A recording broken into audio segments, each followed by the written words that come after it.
Hey friend, welcome back to Holistic Moms. I'm your host, Shan Wright. Okay, is clutter, stuff, adding to your anxiety and stress? I know for us in this house, stuff definitely does. We have not yet mastered the art of the simple life, but we have a guest on the show today that has, and I am so excited to implement some of her tips and tricks. Jenna Michael is a North Carolina native who spends most of her time as a stay-at-home mom of 4 young kids. Jenna's freelance career took off thanks to the popularity of her parenting blog and Instagram account. Her writing covers a range of topics, including local family-friendly events, advice for traveling with kids, parenting tips, wellness information, exercise, and essentialism for parents, especially mothers. Jenna and her family exemplify the success of the lifestyle detailed in her upcoming book, Let's Be Less. An avid reader, Jenna has devoured hundreds of books on parenting, essentialism, minimalism, and conscious living since starting her journey to create Let's Be Less. She has done the hard work of sifting through the vast amount of information so her readers don't have to. By compiling the most valuable advice, Jenna provides young mothers with reliable guidance on parenting without the need to wade through misinformation. When Jenna isn't chasing after her kids or writing at her computer, you'll likely find her at the gym enjoying the outdoors or curled up with a good book. Jenna is a new bestie. We talk simplicity, living with less, marriage, the joys of marriage, and her new book that all new moms need. Before we dive in, I wanted to share another new friend that I recently got connected to because God, and Sharon left a review on the podcast, and it says, I've listened for a while and loved Shan's content, but recently God led me to the exact episode I needed, and I joined her challenge. I thank and praise God that He uses people like Shan and she listens in order to be such a blessing to others. Make this podcast a favorite. Yes, Sharon is in my 21-day challenge that is on day 17 today, and she is crushing it. She felt the nudge from God to press play on a particular episode. She listened and again heard God encourage her to join the challenge and take action. She is changing her daily habits, pursuing a closer relationship with Jesus, and growing in her holistic wellness. It all started because of this show. So that, friend, that's why it's so important to leave a review. For all the Sharons out there, please leave a review and share the show. If you're an Apple Podcast listener, scroll down past the episodes and you will see a 5 stars and a small purple-blue link that says write a review. Click on that link and submit a review. Thank you times a million for doing that. And Sharon, make sure you go to the free coffee post in the Facebook group and claim your free coffee on me because I read your review in the show. Thank you again so much, friend. And now, let's dive into this conversation.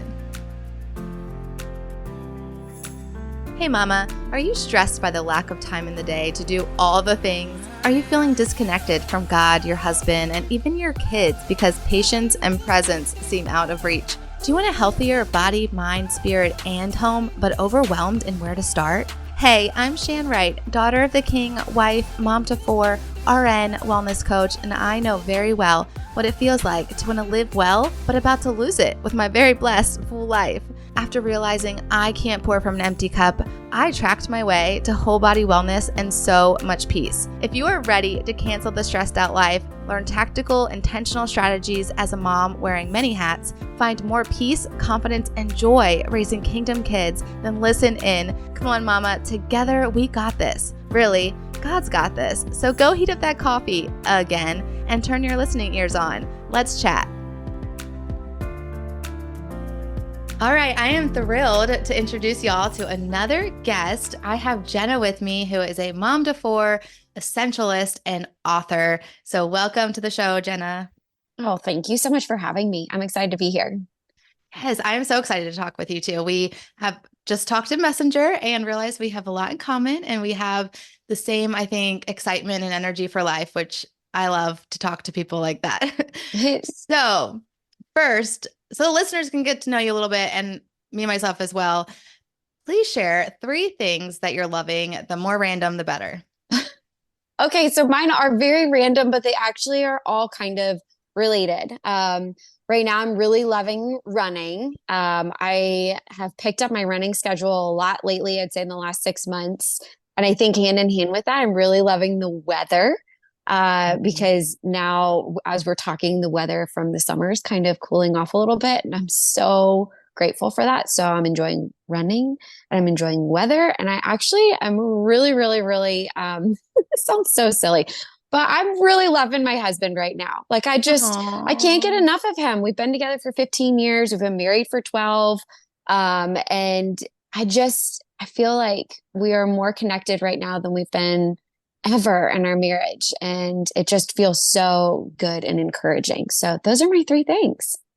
That is so sweet and very encouraging, I think, for others to hear at the same time. So, what do you think has been biggest thing that has kept you guys connected or brought more connection in these years? I would say, just like fine wine or whatever it is. What does it say? Cheese. Cheese is another one. It just gets better with time. Yeah. Every every day that I get to wake up next to him, it just gets better. It really does. And it's proof of like God's goodness in marriage and how fulfilling it is to be able to pour into your partner because it just makes everything better in your life. I would say in the last several years, we've been on this quest to be more purposeful with everything in our lives. And one of the things that we've been really purposeful with is our marriage. And that has just come so far for us and it made such a huge difference for us. Even something as simple as like when he walks in the door after work, he makes sure that like we make eye contact and we connect right away. And just Mhm. that small little moment, it adds up and it builds and it just continues to make our marriage and our lives richer. Yeah, I love that. That's good because early in marriage, you hear a lot of more seasoned married couples say, do this, and it'll pay off. But you do it and you're in the midst of the crazy and you're like, is this moment really mattering? But like you just pointed out, the consistency of doing it over and over, consistency always wins out. Like when you do something over and over and you make the point that daily contact, eye contact every day is paying out when it's consistent because it's that one day that you don't do it. You're like, where is my husband? I need just to feel that connection with him right now in this crazy moment. I to that, I heard from an author, and I've talked about this on the podcast too. It's like the daily delay, the weekly something. Can't think of what it is. And then the annual abandon, the weekly Is it getaway. like weekly check-in? I think it's the weekly getaway. It's like a Okay. date I night. love that. The daily delay is that eye contact, that hug, that let's just talk for 5 minutes and get some space together, one little connection. And then the weekly is the date, either date night out or date night in, or just Mm. purposeful time.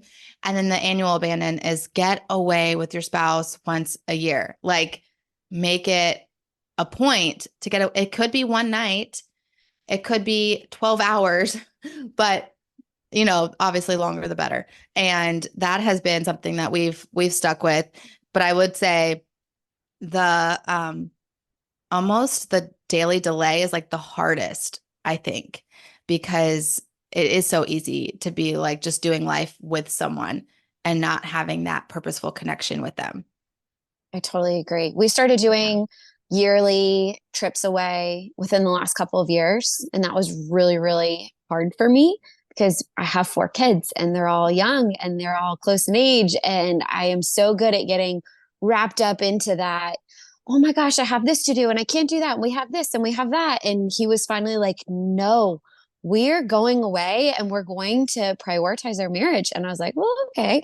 And so we started doing it and it's been so fruitful for our marriage. It makes a huge difference. It's something to look forward to every year. It's something that we Mhm. can plan on for guaranteed time together.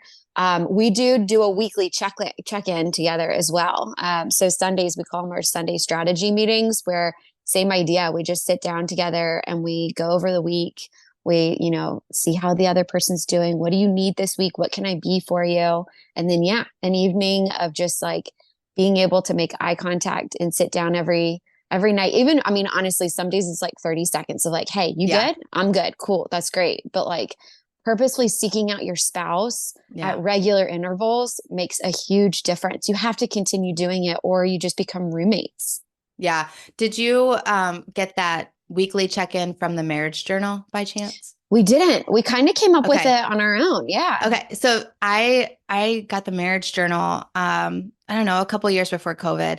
And it has those questions. It's like a little devotional. It's from Audrey and gosh, now I forget it. Roloff. What's his name? But anyway, um, they had this marriage journal that they compiled from their marriage mentors that helped them say, these are the questions you need to check in with each other each week. And they just put it together in this really cute journal. And it has a mini devotional and then these questions for every week. And so we did it too on Sundays. And that year, 2020, really threw us a loop for everything, Cool. including our weekly check-in with the marriage journal. But we try to pick it up every so often. But those questions are so important. It's like, what have I, or going into the week that you're about to go into, how can I pray for you? Specifically, how can I pray for you? And what is one thing that I can actually do for you? And how can I help you? And like you were saying, and then, yeah, what is on your schedule this week? Because like I have these things and you have these things, and then we have these family things. So like, how can we all put it together? And then the other one that's the hardest question was, is there something that we need to like talk about from last week? Like, is there a conflict, something that, it was hard for you that maybe I did or said that we need to work through, talk through? And that was like, yeah, really, really good. But then also, leads to some hard conversations. But obviously, they all led to growth. Everyone was like, okay, now we feel stronger together after that one Sunday check-in. Yeah, there's an interesting idea. So we talked about this actually at our on our anniversary, went away for our anniversary a couple months ago. And a huge theme for us was the difference between connection and alignment as a couple. And there really is a distinction between the two because you can feel connected but maybe not be aligned, or you can be Hmm. aligned, like you can be on the same page for your parenting, or what's going on in the schedule but not feel connection. And Hmm. so when you can sit down and you can prioritize both of those things at the same time, it's going to be a good result. Oh, And yeah. our strategy meetings have branched from like those big huge questions to also the simple practical things like, hey man, what do we need to order on Amazon this week? Or what are we making for dinner? Or when are we working Hmm. out? And those small little details, when we can just go over them along with the big things, have made a huge difference in the way that we make decisions and just the impact on our marriage and our family organization. I love that. So, listener, maybe it's not Sunday for you. Maybe it's Saturday. Maybe it's Monday. Just find a time that you can connect with your husband for the upcoming week. That's like super awesome Yeah, advice right there. Um, okay. Well, we went into a whole thing I we didn't did. expect, but this is all this is all Holy Spirit led here. So, I we love testimonies here. We like to just defeat the enemy with the word of our testimony. So I would love to know a little bit about your testimony, faith, um, work wise, mom wise. Like, where have you been and where are you today? And how did you get there? Oh, what a question. How I long do you know. have, girl? I mean, we might need to make this into a multi-part series for this one. Okay, I met my husband in college. We got engaged the day that I finished undergrad. I was like, I really want to get married. Wow. I really want to get married. He was like, not while you're still in school. He's a year older than me. So he waited like 4 hours after my last class. Wow. And so I had this whole huge plan. I was a dance major and I was going to go live in New York City and I was going to go be a starving artist and I was going to go audition for dance companies and Broadway and all this stuff. And then we got engaged and I was like, oh, I really want to get married. I really want to spend the rest of my life with you. I don't know if you guys can tell or not, but like I'm a huge fan of my husband. I really am. So I So sweet. decided to completely change direction and we planned our wedding. I ended up um, starting to work in the fitness industry and teaching exercise classes. It took me all the way through up through several moves in different states and all these different things until I became pregnant with our first child. And I decided that I was going to stop all of these different projects that I had going, and I was just going to be a mom. Like, this is my calling. I'm going to be a mom. It's going to be amazing.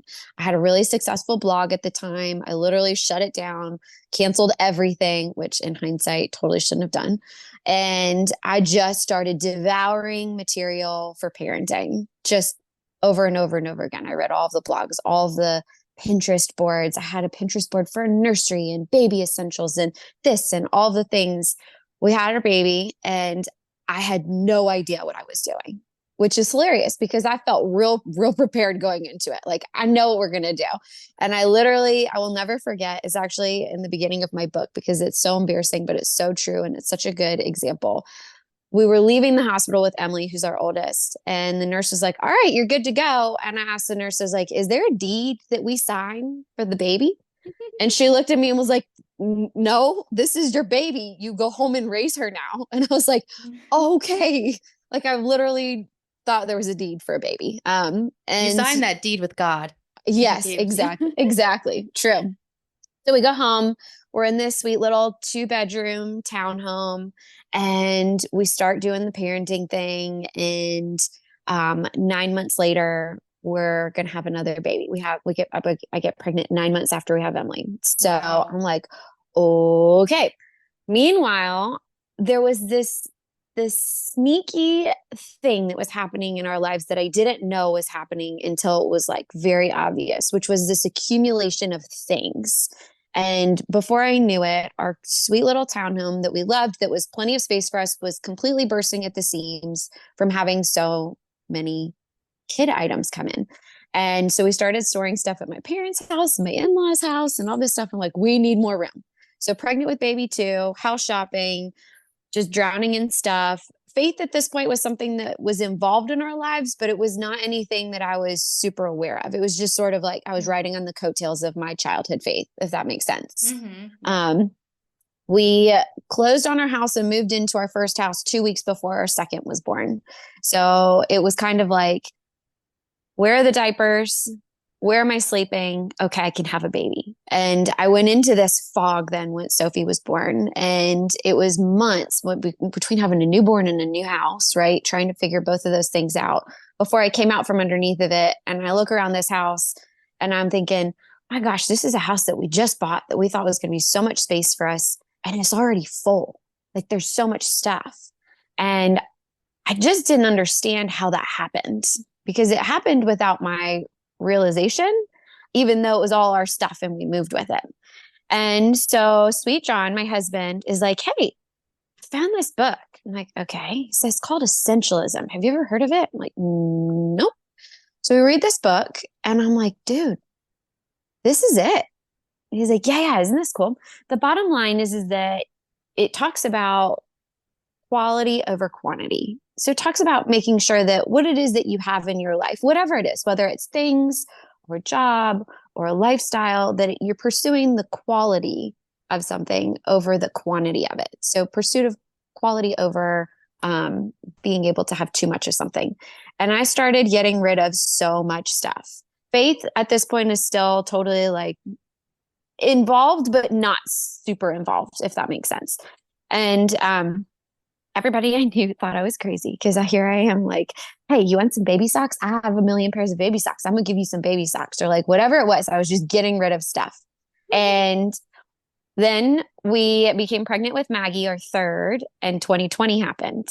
And I felt like in so many ways, I was so much more prepared for having Maggie than I was for anything else that happened in 2020, right? Like, I've got this third baby coming. I'm going to be ready with the stuff and all that. And she comes along and I'm like, cool, this is awesome, but we're stuck at home and we're not doing anything. And I felt this pull, which is a really weird thing for me because I hadn't felt like I had heard God before. And he was like, you're not alone. Like, you're not alone. You're not alone. You're not alone. So I started an Instagram account. And there's this Instagram account that I basically was like, mom life. Hey, how many times have you reheated your coffee today? I don't know. Let's see. And it just kind of built and built and built. And I felt a new calling to start a parenting blog. So I started this blog that was an offshoot of the Instagram. And same kind of idea. Meanwhile, we're still pursuing an essentialist lifestyle. We also are getting ready to have our fourth kid, and we realize that physically, like the room that we have in our house, we have room to store things, but we don't have room for people to sleep. So we needed to move to a new house. So we moved to a new house. The COVID pandemic is finally over, and I've got this great blog, and I meet my neighbor, and she's like, "Hey, have you ever considered a freelance writing career?" I'm like, "Nope, never." She's like, "I'm going to connect you with someone. I want you to write what you write on your blog, but for other people to read it." So kind of like stair stepped up. So I start a freelance writing career. I'm writing for like multiple local publications about parenting, and my kids are doing great. Things are going really well. We're pursuing the essentials lifestyle and our stuff. I still don't understand fully where faith is in my life at this point until God all of a sudden is like, "Hey, you should homeschool your kids." I'm like, "That's funny. I don't know what this is. I'm not going to listen to this." And I was explaining it to a friend of mine, and she was like, "No, you don't understand. Like, God is telling you this. You can't ignore God." And I was like, "Yeah, watch me try. Okay. Like, I can't. This is homeschool. No, it's not for me, not for me, not for me." Yeah. And finally, it was like this relentless voice in my head of like, homeschool, homeschool, homeschool. So I was like, "Fine. Okay, God, I hear you." So we started homeschooling. So now I've got four kids. I'm homeschooling several of them. We're pursuing an essentialist lifestyle. And all of a sudden, God is calling me to do things. And I'm very uncomfortable and unfamiliar with this. And it starts this new journey of, okay, I've been pursuing less physical items in my life, but I haven't necessarily pursued a purpose. I haven't necessarily heard God in what is my purpose? What is it that I'm being called to do in this? And it wasn't until somebody finally pointed out to me, and it changed everything. So we, in the last several years after this started, we switched churches and denominations. I left my job that I was at. We started homeschooling our kids. We changed almost everything about our life except for our geography in every way. And it's all because God was slowly pouring in these subtle messages to me that I didn't understand until finally someone was like, "You literally cannot ignore these. Like, this is God. You cannot ignore it." And in the process, I've just been amazed at all the things that He's poured into us that I didn't know I would need or that would be there. Um, his fingerprints, they're just all over everything. And finally, after, I don't know, a while of freelance writing, whatever else, I felt a new call from him, and it was to write a book. So over the last year, I have written a book about parenting and all of these things in the journey of what I've found. And the entire premise of it is doing less. That by doing less, by pursuing less, by pursuing being, that was a good word. So the sticky statement is choosing to lose. When you choose to lose, when you choose to underachieve, you're actually doing more. And all of that is because of these little whispers that God gave me over the years that I finally pursued and listened to. And now I'm able to be able to see what that was, what the point of it was. So I think that's about Wow. it. Yeah. And so all of it kind of, even your book and your own message and your own testimony goes back to that quality over quantity, Yes. um, which I love. And it's so funny. Like my husband and we didn't read that book, but I read, let's change that. I read something about minimalist, but I forget what it was titled. And so, because I know that's his MO, is to be have such quantity over quality of quality over quantity of anything in life. Like that is him. So I was like, "Oh my gosh, you must love purging, right?" And he's like, "Yeah, can we get rid of everything?" And I'm like, "Well, no, because I'm more like, I like stuff." Mhm. So I read this book, and then it was helping me get more on board with how he sees things. And so we do a little full house purge every once in a while, and he loves it. He's been begging when we can do one again. And I'm like, "Well, I need all the kids out of the house in order to do it. Like I can't have it. It's going to be like fast and furious. And then you feel amazing afterwards." But I love how you've got into a lifestyle of this. And so it's not just a purging event like we do. It's more like how you live So I want to read that book first off. Um, and I love that your husband brought it to you and said, Yeah, "Hey, I like this." he's so good at that. He's introduced a lot of those things. Like he was the one he suggested toy rotations and Montessori style play years before I Yes. ever considered it. And more often than not, when he suggests them, I'm like, no, man, I don't think that's a good idea. And then I come around to it again because I'm like, okay, actually, maybe you are right. And Yeah, so he's kind of always right. yeah, Yeah, exactly, exactly. It's hard to admit. I know. So everyone knows our last name is right. But when we first got engaged, people are like, "Oh my gosh, you're going to marry Mr. Right." But then you have to let him know that you're always Mrs. Right. And I just laughed at that every time because, that's the cliche thing for the right name. But I'm like, that's not how it goes here. He's always right. Like always. Oh, I'm not Mrs. Right. I will admit to that. I will humbly admit that I respect him and his beautiful brain. Okay, so I also love in your whole testimony that you were saying people kept telling you you can't ignore the voice of God. Now, who was this? Was this a good friend? Was this multiple people? Was this your mom? Who was the voice that was encouraging you to listen? the first person was a really good friend of mine. And her faith is just beautiful and wonderful. And she's been huge in my faith journey. And then after that, there were some mentors and some small group leaders and small group friends along the way. And then honestly, John, my husband, like he'd be like, okay, well, I think if God's calling us to be at this church, we need to be at this church. And I'll be like, okay, I trust you and I trust God, but I have no idea what this means. Yeah. And so it was multifaceted. Yeah, I like that because sometimes we can doubt. Doubt is like a big one of the enemy that we're hearing the voice of God. But when we can share what is on our mind and share these thoughts that we're having and these little whispers and these nudges that we're feeling, and we can share them with someone else, they can confirm.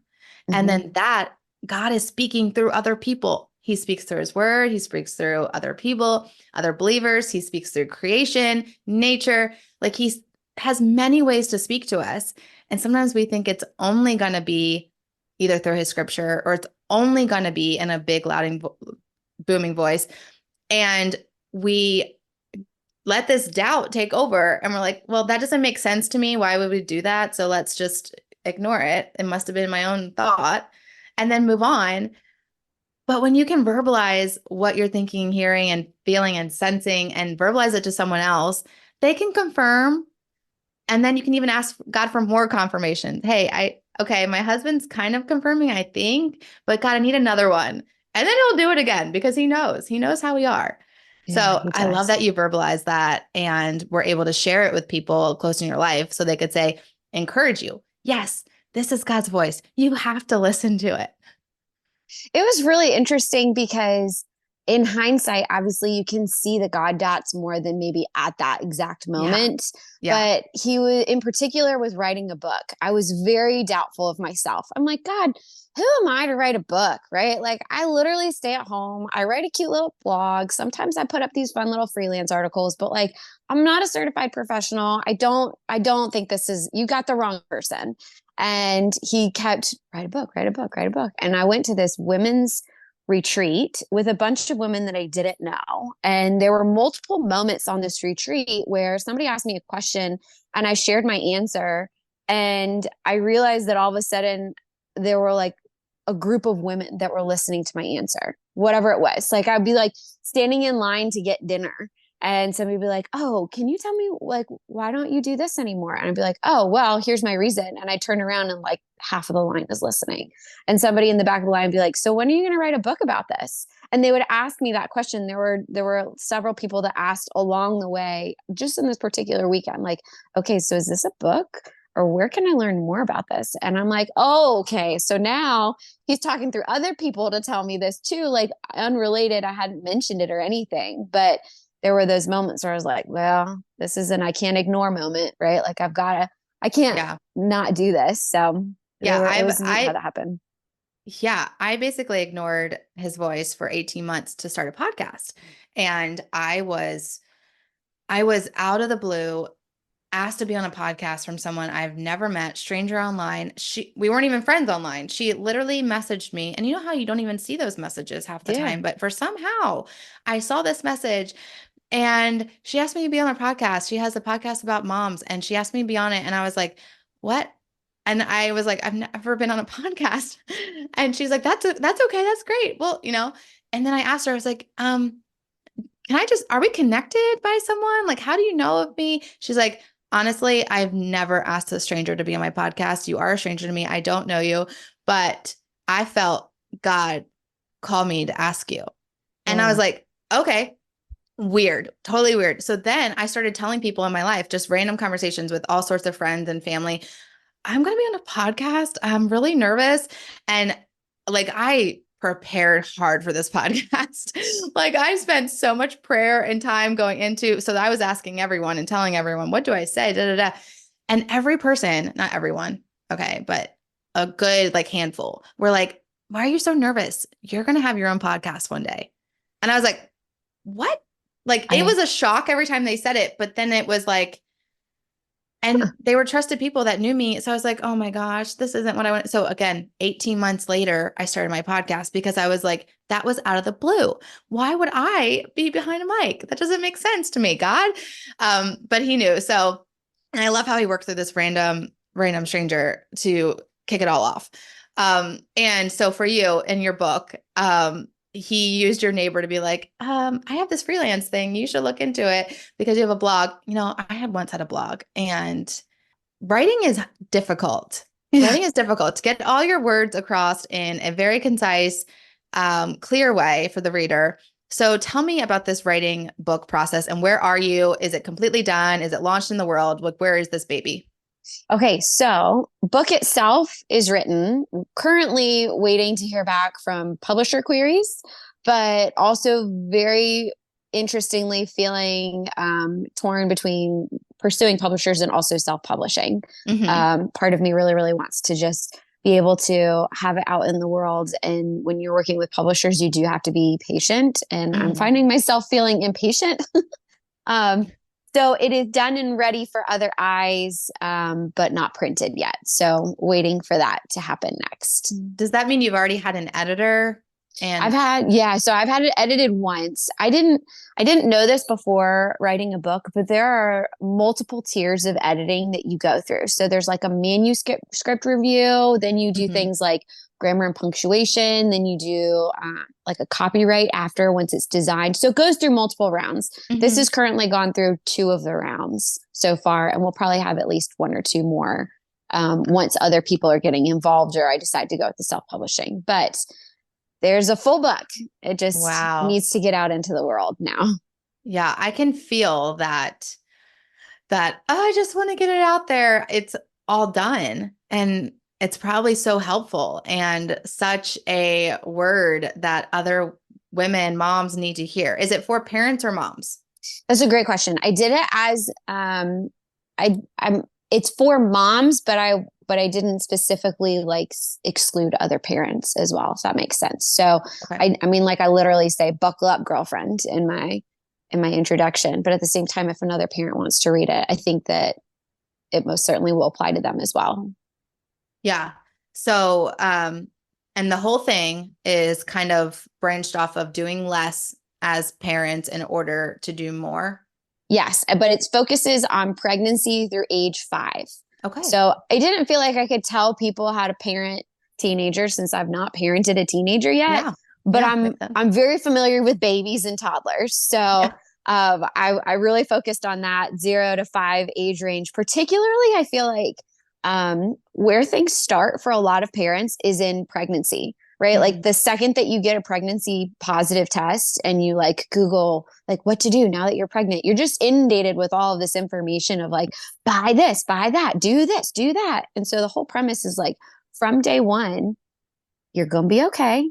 You do a little bit less than what everybody says that you need to do. You're going to figure it out okay, right? Like it's going to be just fine. So really choosing to lose in that situation. Okay. So what's the title? It's called Let's Be Less. Let's be less. Let's be Let's just less. yep, let's be less. And is there a whole, I don't know, chapter or whole lot of the content based off of stuff? Yes. So it starts with talking about our journey through it. And then it Mhm. actually starts to go into family value systems. So to me, I think that that's a huge linchpin that is missing from a lot of families with younger kids right now is that we take the chaos as it comes Mhm. versus being able to identify this is my family mission statement or this is what my family Yeah. really values and then making decisions according to that Yeah. instead of just allowing culture to be able to dictate what it is that we decide. And then Yeah. from there we go into each specific age groups. We talk about pregnancy, birth, age 1, 2, 3, 4, and 5, and then at the end we talk about gift giving, like all of our present strategies. How do we give presents to our kids? How do we communicate what kind of presents we want from other people? And also just travel. How do we take our family on the road? What are we going to do when we have a baby and we want to go somewhere?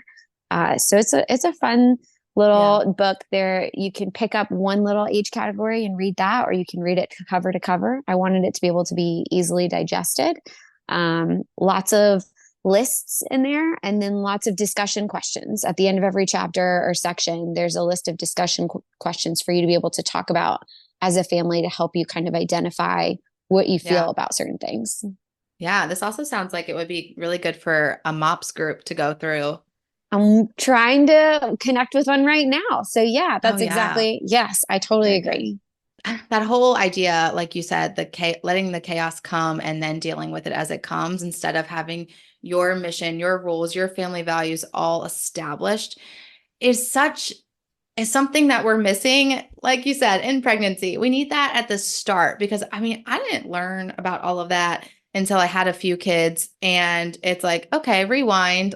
I agree. And it's interesting because nobody warns you before you have a baby how many decisions you need to make, right? Like going into parenting, I think that you know that it's going to be this new journey and it's going to be amazing and you're bringing this child into the world, but nobody thinks about like, well, what about first Christmas when everybody wants to get my kid a gift? And how do I feel about that?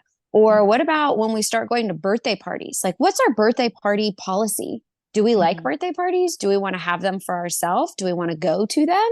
And it Mhm. can quickly snowball where if you don't know where your boundaries are, there will not be any. And before you know it, your life becomes scheduled for you and your clutter manages you versus the other way around. Oh, yeah. So, yes, we need this book in the world. So I let's get it published agree. I agree. because this is such good stuff. And especially for, I mean, I've searched that stuff out. Like, how do you have the conversation about Christmas? Like, I've searched it out just on Google, on Pinterest, trying to find all like the Christian mom who really appreciates quality over quantity. How did you communicate this to your family? Because I need to know. And just all those things that you just said, like with the birthday parties and all the things, it's hard to manage everyone's thoughts and feelings in that scenario, in all those scenarios. Yes. And especially as your kids get older and then they have their own thoughts and feelings. And you're like, oh, no, I am the parent. But I can see how you're feeling this and how you're confused and how we never used to do it this way. And now I want to do it this way. And these are my reasons why. But then I'm like dumbing down the reasons so they can understand them. And it gets this is where I am. So if you can't tell, this is where we are. And it's a little, I wish I could go back for this reason only, for this reason only. Well, it's not too late. I mean, it really isn't. You can start these things at any point. And I think when you do, the most important thing is to involve your kids. You can have Hmm. a set of questions that you ask them, like, how do you feel when this happens? Or how do you feel when your room is really messy? Or how do you feel about the things that you own? Or even taking it a step farther and involving, service and volunteer work and showing the blessings that you have and helping them be able to bestow blessings on somebody else. But as Yeah. far as gifts go, this is a hard topic, like a really hard topic that I think a whole entire book series could be written on because Hmm. every family is different. Every family prioritizes different things. What I think is going to be an amazing present, you might not like at all. And that's okay. And so I think the first thing to be able to recognize is what is important to our family what is it that we prioritize as a family? So a good example would be that John and I are avid readers. We love books. Books are evergreen in our house. You see books everywhere. If you saw our house, you'd be like, wow, are these people actually essentialists? Because there's a lot of books. But that means that like books are something that are really important to us. So Mhm. for every birthday and every holiday, our kids get a book from us. And that's something that we really prioritize.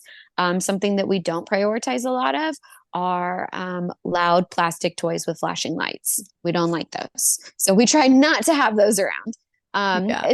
As far as communicating to other family members, we felt like it was really unfair of us to be able to limit other people before we limited ourselves. So we actually started with our own policy first and then communicated that to other people. And what I mean by that is we adapted the 4 pillars of gift giving. Have you heard of this? No, tell me. Oh, it's great. So our kids get 4 presents. Oh, okay. That thing. Yes, but you can say it. Yep. Okay. I do know So what you're talking about. something they want, something they need, something to wear, something to read. And when those 4 categories have been filled, whether it's a birthday or it's Christmas, we're all done with shopping. So it's really helpful for me because I can set a really good budget, a really good limit. I'm not purchasing all the presents, Black Friday, all those things that all the moms feel, oh my gosh, I don't have enough presents or this, that, or whatever. Like, no, no. Our kids open 4 presents each on Christmas. They love it. They think it's amazing. And I have yet for them to be able to say anything other than, okay, because it's what they know. Now, granted, if you have kids that are used to getting 30 presents each on Christmas and then you get down to 4, you're probably going to have some serious conversations there. But for us, for right now, that was something that we adapted. It's worked really well. It's saved me a lot of stress around the holidays. And then when we started doing this, we communicated that with our extended family, and everyone took it to different degrees. I'm one of 5, so I have 4 sisters. My sisters are amazing. And they decided that instead of each of them getting each of our kids a gift, right? So 4 of my sisters getting each of my 4 kids a gift, my 4 sisters go in together and they buy each child one gift, whether it's their birthday or Christmas. And they like to do experiences with our kids. So for a birthday, they might take one of my girls out and they get a date with the aunts and they'll go get their nails painted or whatever it is. And that's their gift. And it works really well. And my kids have never questioned it. My in-laws are the most wonderful people you'll ever meet. I know not many people get to say that, but I absolutely adore my in-laws. And they parent very similarly to how we do.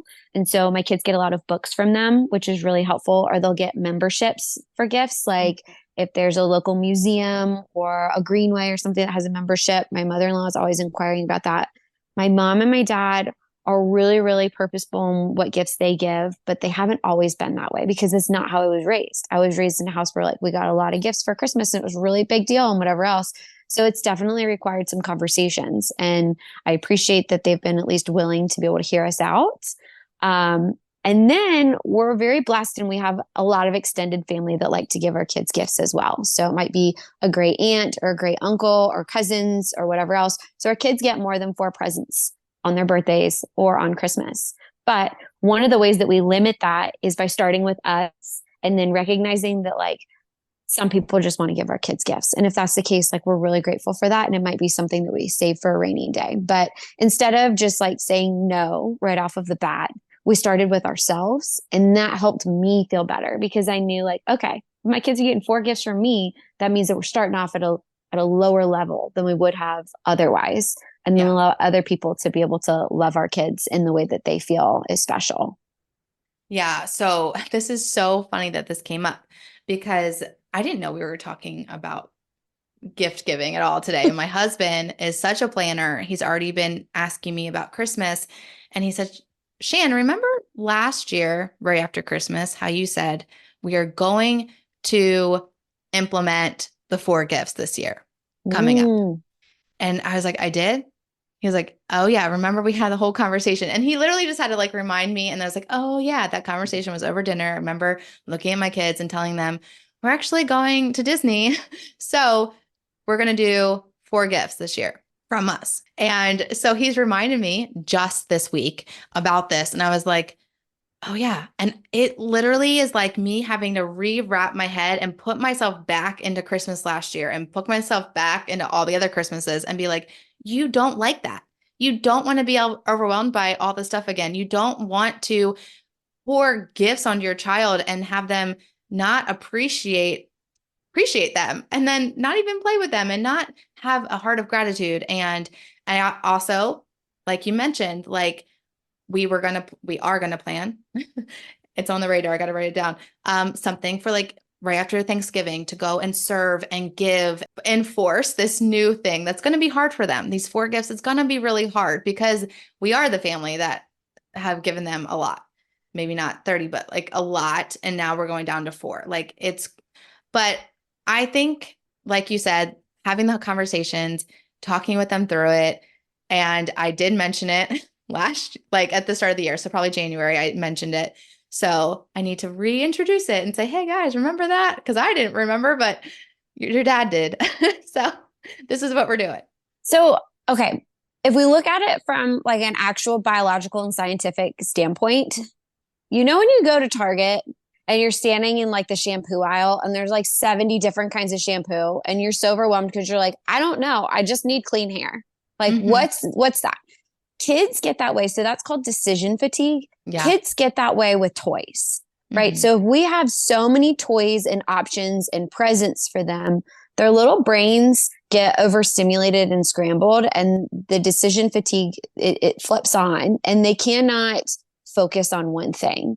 Yeah. And so it's our job as parents to be able to allow them to learn from these experiences, not necessarily to feel guilt about this, right? Like we are conditioned as grownups based off of the advertisements that we listen to, the marketing that we hear, society and culture telling us like, get your kids this, get your kids this. Don't you love your kids? Like buy them this stuff. When really and truly, we're not doing them any benefit by over purchasing for them. If anything, we're helping their brains be overstimulated. We're not letting them be able to focus on something. We're not teaching them to be able to be grateful. And so it's a really hard rewiring. You are unlearning gift giving from your entire life and you're reframing it in a new way. But that doesn't mean that it's bad. You're not a bad mom for limiting how many gifts your kids get. Just like you would say, hey, let's not eat 18 cupcakes for dinner, right? Like that doesn't make you a bad mom at all. It just makes you a wise one. It makes you an active and involved one. Yeah. And my 7-year-old, he actually just showed me that at his birthday. He showed me that he doesn't like a lot of toys. He wants this one very badly, and it was more expensive. So we told him, we're like, buddy, if you want this one toy, we all have to put your money in for your birthday present. It's going to be this one thing that you get. Are you okay with that? And he's like, yes, I want this one thing. It was true. He wanted that one thing. He's played with that one thing. It was a huge Lego set. So it took him a long time to do. And now he plays with it all the time. Like, I was like, wow, that is so true. Like you said, like kids get overwhelmed with too many toys. But yeah, it'll be a fun learning experience for all of us that will definitely pay off. It's going to be good. Yeah, it will be. So, okay, we obviously could talk for a long time, but we're going to stop this because I want people to come follow you, help support you so that we can get this book out into the world.